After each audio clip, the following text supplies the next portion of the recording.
비대면 강의 장점을 최대한 활용해서 제가 지금 14주차 진도를 빼려고 합니다. 제가 장르 문학을 이제 올려놨는데 어 그 방금 댓글을 달았는데 이른바 고급 예술, 이른바 저급 예술, 진짜 요즘 쓰는 말대로 워딩이 좀 표현이 좀 그렇습니다만은 아무튼 고급한 예술과 저급한 예술 사이의 경계가 점점 더 애매해지고 있다, 심지어 허물어지고 있다라는 이제 느낌이 들고요. 이른바 장르 문학하고 이른바 순문학의 경계는 또 무엇인지 그거를 이제 이렇게 잡아내는 것도 쉽지 않을 것 같고 그 작업도 무의미한 것 같고요. 근데 이제 창작을 하겠다라고 했을 때는 어쨌거나 훌륭한 좋은 예술 작품을 만들어내는 것이 핵심이기 때문에 가져올 수 있는 거 이런 거는 최대한 가지고 와가지고 최대한 활용하는 걸로 이제 그렇게 해서 이제 그 내가 만들고자 하는 그 뭐야 이제 작품이 최대한 훌륭한 게 되도록 하는 게 핵심인 것 같습니다.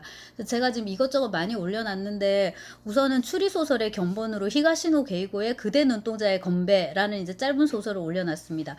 이게 소설집인데 여러분 구입해가지고 보셔도 결코 손해봤다는 느낌은 안 들 것 같고요. 또 요즘은 이북으로 전자책으로 많이 보시잖아요. 그래서 그렇게라도 보시면 좋을 것 같고 아마 기왕지사 지금 저희 좀 클래스가 크기도 해서 히가시노 게이고 팬이 있을 것 같아요. 그래서 많이 읽으신 분도 있을 것 같은데 저는 나미야 잡화점의 기적 이거 하나 읽었는데 저는 개인적으로 썩 재미가 있지 않았고 약간 뭐지 청소년물 그런 느낌이 들어서 옛날에 밤으로의 피크닉 그거 쓴 사람 누구죠? 온다리쿠. 예, 약간 그런 이제 느낌을 좀 받았고.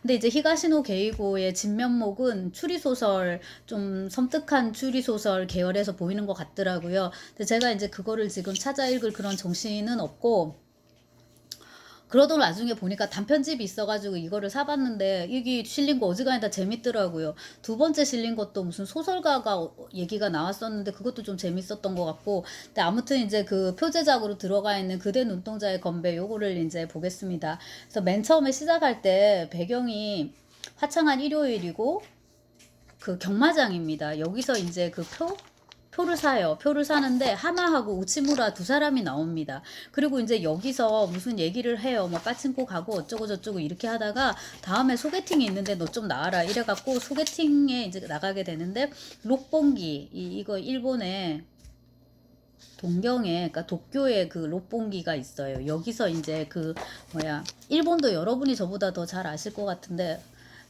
자주 가시고 막 요즘 이러니까 아무튼 그래서 이제 그 롯본게에서 소개팅을 하는데 이 모델들이 나왔거든요. 직업이 모델인 친구들이 나왔는데 다 막 키가 크고 늘씬하고 이런데 그 중에 좀 되게 키가 작은 여자가 있어요. 모델인데 키가 또 되게 작아요. 그 다음에 이제 더 인상적인 거는 눈가에 화장이었다 이렇게 나와요. 화장이 막 되게 스모키하고 엄청 진한 거예요. 근데 이 화자가 우치무라가 이게 특징이 얘가 애니메이션 되게 좋아하거든요. 그래서 이렇게 코스튬 플레이, 코스프레라 그러죠. 그런 느낌을 주는 이런 캐릭터를 좀 좋아하는 스타일인 거예요. 이 여자가 마음에 들었나 봐요.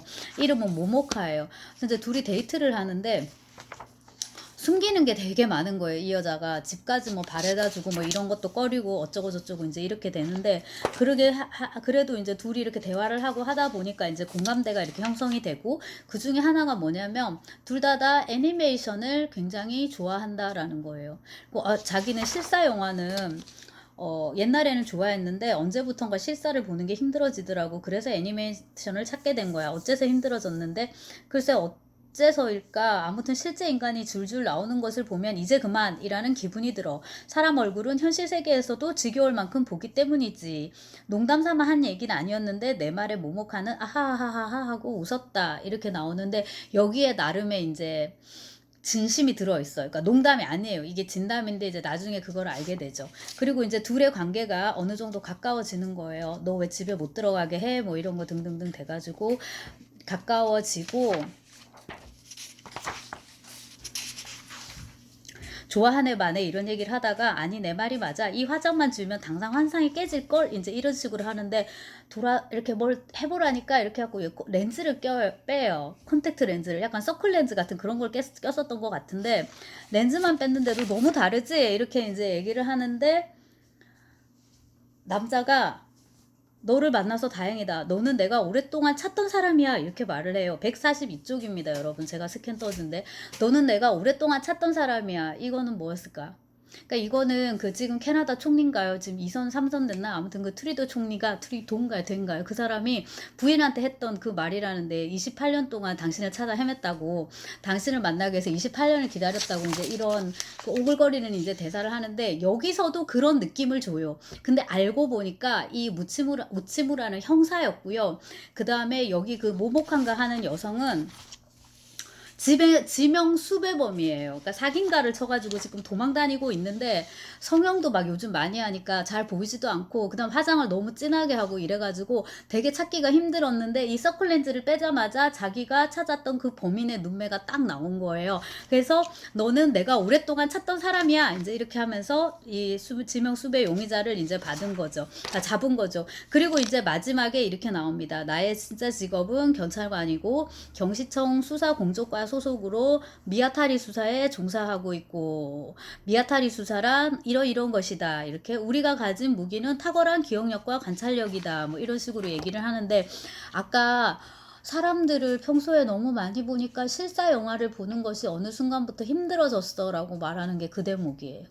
그러니까 형사라서 계속 이렇게 사람들 얼굴을 보고 사람들 얼굴을 그냥 이렇게 지나치듯 보는 게 아니잖아요. 저 속에 내가 찾는 사람이 있는가를 이제 집중적으로 봐야 되기 때문에 되게 예민해지는 거예요. 그러다 보니까는 사람들이 나오는 실사 영화보다는 뭐가 더 좋다? 애니메이션이 더 좋다라는 것이죠. 그래서 그 이제 마지막에 보면은 어쨌거나 내가 애니메이션을 좋아한다라고 말한 거는 이제 사실이다. 이렇게. 그 다음에 이제 그녀 생각을 좀 하죠. 그녀도 그렇게 이제 사기범으로 쫓기는 가운데 방구석에 처박혀가지고 애니메이션만 이제 이렇게 보고 있는데 그 삶이 참 외로웠을 것이다. 이제 이런 식의 네 얘기인데요. 아주 이건 호러는 아니잖아요. 잔혹물은 물론 아닌데 이제 이런 식의 추리의 기쁨을 우리한테 이런 이제 반전이 있고 게 있는데 뭐 스토리 자체가 조금 시시하다고 생각하실 수는 있는데 아마 히가시노 게이고의 딴 소설을 보면 이거보다 센 거가 많을 것 같긴 해요. 저는 안 읽었는데 용의자 X의 헌신이나 뭐 등등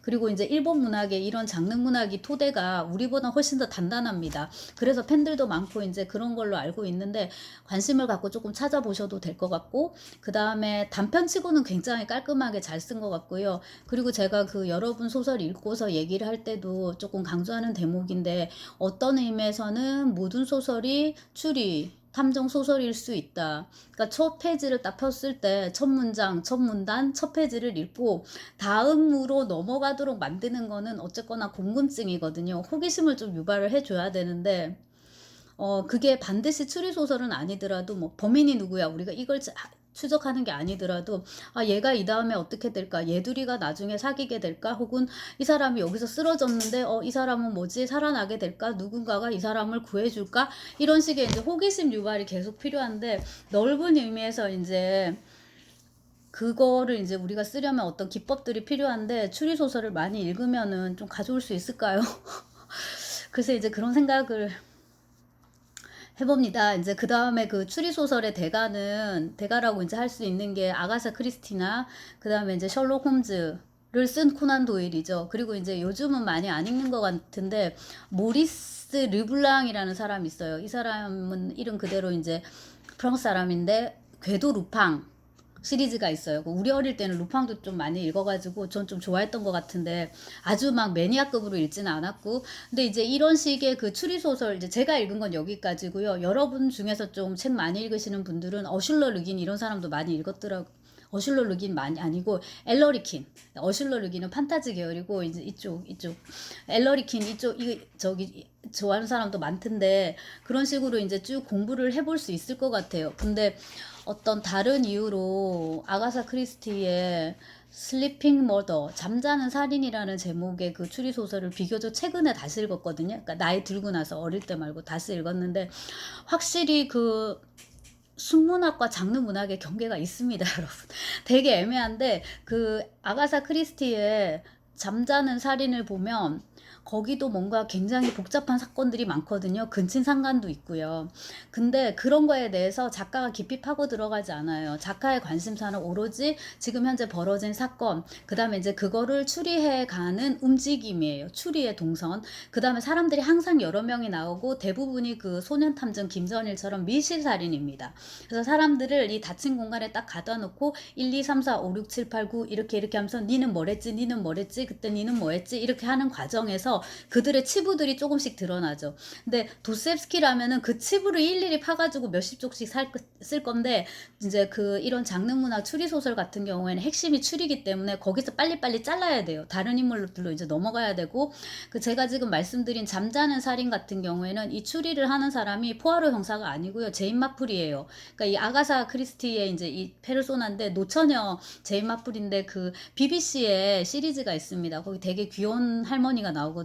진짜 영국식으로 이렇게 되게 지적이면서도 귀엽고 이렇게 할머니인데 뭐지 할머니 느낌 별로 안 나는 좀 표현이 그런데 되게 귀엽게 아무튼 똑똑하게 이제 이렇게 나오는데 거기 이제 여기 제인 마플도 이제 마찬가지죠. 근데 그래서 읽어보면 확실히 이제 우리가 그 이런 세계문학 전집 지금 많이 보이시잖아요, 여러분. 이렇게 세계문학 전집에 들어가는 작품들하고는 좀 다르구나. 그리고 이제 그 아가사 크리스티의 걸작이라고 제 머릿속에 남아있는데 한 명도 남지 않았다. 그러니까 10개의 인디언 인형인가 하는 거 있잖아요. 섬에 사람들이 초대를 받고 그 이제 섬 안에 저택 같은 게 있는데 거기에 거실인가 이렇게 노래가 있잖아요.